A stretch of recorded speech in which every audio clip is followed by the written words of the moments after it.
संदीप जी, घटना दहलाने वाली है और पूरी तरह मेरे ख्याल से कोई भी जिसने भी सुना है, जिसने भी देखा है, उसका दिल दहला हुआ है। आपने एक सवाल इसके पहले पूछा था कि इसका कारण क्या है।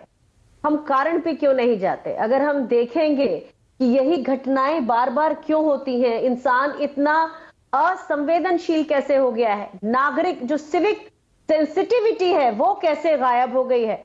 तो महिला अत्याचारों के परिप्रेक्ष्य में तो आप ये देखिए कि जब आप चिन्मयानंद के खिलाफ चीजें जो है आरोप गायब हो जाता है, कुलदीप सेंगर है, फिर हम देखते हैं राम रहीम को छोड़ दिया जाता है, बिल्किस बानो के नहीं, अत्याचारी छोड़ा जो नहीं आपने जाता, बोल ही पैरोल दी दिया, जाती वो है, छोड़ फरलो दिए जाते हैं। पर चुनाव के समय दी जाती है हमेशा। सुनिए ना, हाँ, तो उसके समय और उसके बाद वीआईपी ट्रीटमेंट होता है। हम देखते हैं कि जो रीवा में अभी कल परसों में एक लड़के ने जिस तरह से मुंह पर उस लड़की को लातों से मारा, इतना विभत्स दृश्य था, उसे भी चेतावनी देके छोड़ दिया जाता है। और ये सब क्यों हो रहा है? ये सब क्यों बार बार हो रहा है? क्यों डरता नहीं है अपराधी इन सब चीजों से?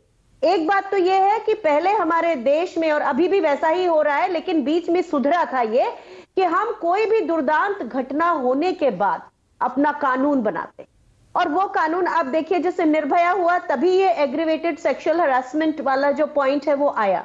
लेकिन पहले जब विशाखा गाइडलाइन थी, उसके बाद 2013 में हमने देखा कि sexual harassment of women at workplace act ये बना। उस समय कोई घटना नहीं हुई थी, ये केवल as a proactive, as a preemptive बनाया गया। तो जब तक हम प्रिएम्प्टिव बनाने की तरफ नहीं जाएंगे, केवल लाल किले की प्राचीर से भाषण देना काफी नहीं है। हमको अलग अलग तरीके के महिलाओं के प्रति होने वाले अपराधों के प्रति जो हमें अपनी धारा और कानून है उन्हें मजबूत करना होगा, सख्त करना पड़ेगा। नहीं तो हम इसी तरह से बहस करते रहेंगे कि पैसे क्यों खर्च नहीं हुए। पहले उसके कारण पर जाइए, और सरकार को, अभी जो भी सरकार है, महिलाओं के प्रति संवेदनशील होना पड़ेगा और पहले से ही वो कानून बनाने पड़ेंगे। पीछे से कानून बनाना यानी कि और क्या डील करना समाज होता की है, भी मैं पहले बात से करूं, अब बनाना मैं यानी गैर कि राजनीतिक सवाल पूछ रहा हूं। Wing commander Hanuma Acharya, you are a proud soldier also. समाज की संवेदनाएं भी कभी कभी जगती हैं और उसके बाद रजाई में फिर दुबक जाएगा 2 दिन बाद। समाज भी अब उसे फर्क नहीं पड़ता, घंटे 2 घंटे के लिए हाथ से हटता है, फिर सो जाता है।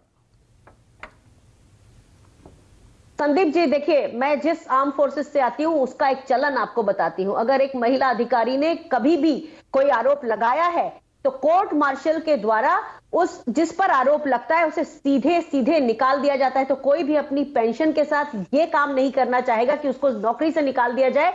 इसलिए वहां पर हमारी आर्म फोर्सेस में भी वही लोग, तो वही आदमी तो वही होते हैं, लेकिन जिस तरह का वहां डेटरेंस है ना, वो अगर देश अपना ले तो फिर वो चीजें सुधर सकती हैं। समाज सो जाएगा। आप सही कह रहे हैं, समाज की तो आजकल समाज के अंदर नफरत, असंवेदनशीलता इस तरह बढ़ी है कि पहले दिन आरआईपी करते हैं, दूसरे दिन फिर हंसी ठट्ठा शुरू हो जाता है।